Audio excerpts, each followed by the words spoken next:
Hello friend, তোমরা সবাই কেমন আছো? আশা করি ভালো আছো, আর আমিও খুব ভালো আছি।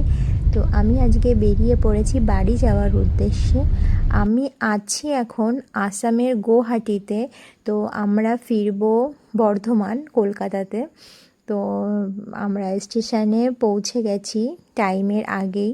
তো এসে দেখছি গাড়িটা দাঁড়িয়ে রয়েছে। তো আমাদের কোর্স নাম্বার মানে কোর্সটা দেখে, আমাদের গাড়ি নাম্বারটা দেখে আমরা গাড়িতে উঠে পড়েছি। তো দেখো, ব্যাগটা প্রচণ্ড ভারী ছিল। আমি ওখানে দাঁড়িয়েছিলাম একটুখানি, দিয়ে ভাবছি এত বড় ব্যাগটা কি করে তুলবো। তো একটা দাদা ভাই এসে ব্যাগটা আমাদের ট্রেনে তুলে দিল, কারণ যেহেতু মাম আর আমি দুজনে আসছিলাম। তো এবার এত বড় ব্যাগটাকে নিয়ে ভেতরে যেতে একটু সমস্যা হচ্ছিল। যে তার মধ্যে আমার হাতে আরেকটা ছোট ব্যাগ ছিল। তো সেটা আমি আবার মামের হাতে, মানে আমার মেয়ের হাতে ব্যাগটাকে দিয়ে দিলাম। দিয়ে আবার একটু বেরিয়ে পড়েছি, কারণ আমাদের ট্রেনটা ছাড়তে লেট আছে, লেট না টাইমেই আছে। তো ভাবলাম আমরাই তাড়াতাড়ি পৌঁছে গেছিলাম, দিয়ে ভাবছি যে মেয়েটার জন্য একটু কিছু খাবার নিয়ে নিই বাইরে থেকে।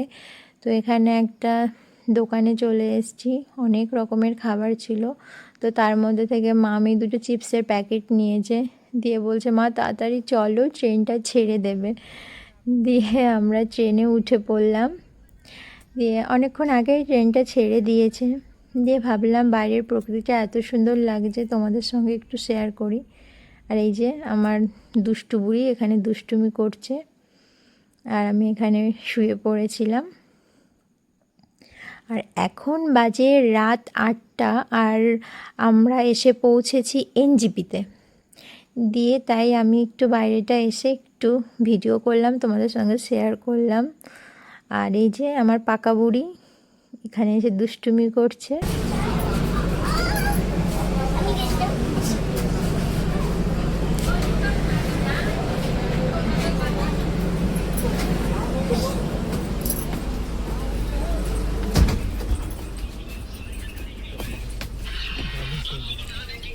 এই এই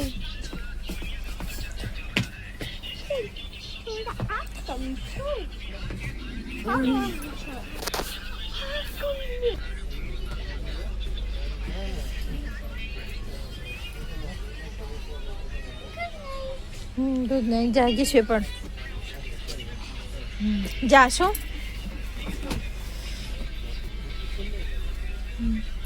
শুয়ে পড়েছিস? বেড কভার লাগবে না? ঠিক আছে। আর এখন বাজে রাত 3:30। তো আমাদের নামার টাইম হয়ে গেছে। তো তার জন্য আমরা ব্যাগ নিয়ে বাইরে এখানটায় এসে দাঁড়িয়ে রয়েছি। মামটা দেখো, ওর কত এনার্জি বাড়িতে যাওয়ার জন্য। আর আমার সারা রাত ঘুম হয়নি, চোখ টোক একদম ফুলে গেছে। তো আমরা বর্ধমান স্টেশনে নেমে পড়েছি, প্লাস ট্রেনটাও, লোকাল ট্রেনটাও ওখান থেকে ধরে নিয়েছি। তো এখন বাজে 4:05। তো পুরো ট্রেনটা ফাঁকা। আমরা এখানে সামনে দুজন ছিলাম, পুরো ট্রেনটা ফাঁকা। আমার মামের তো খুব এক্সাইটমেন্ট হচ্ছিল, কারণ ও বাড়িতে যাবে। তো হঠাৎ করে মা বলছে আমার খিদে পেয়েছে, দিয়ে ওকে একটু বিস্কুট দিলাম, আর আমি এখানে একটু চা নিয়ে নিয়েছি, কারণ আমারও মানে মাথাটা একটু ধরেছিল। তো ভাবলাম সকাল সকাল একটু চা খেয়ে নিই। তো আজকের মতো ভিডিওটা এই পর্যন্ত। তোমরা সবাই ভালো থাকবে, টাটা।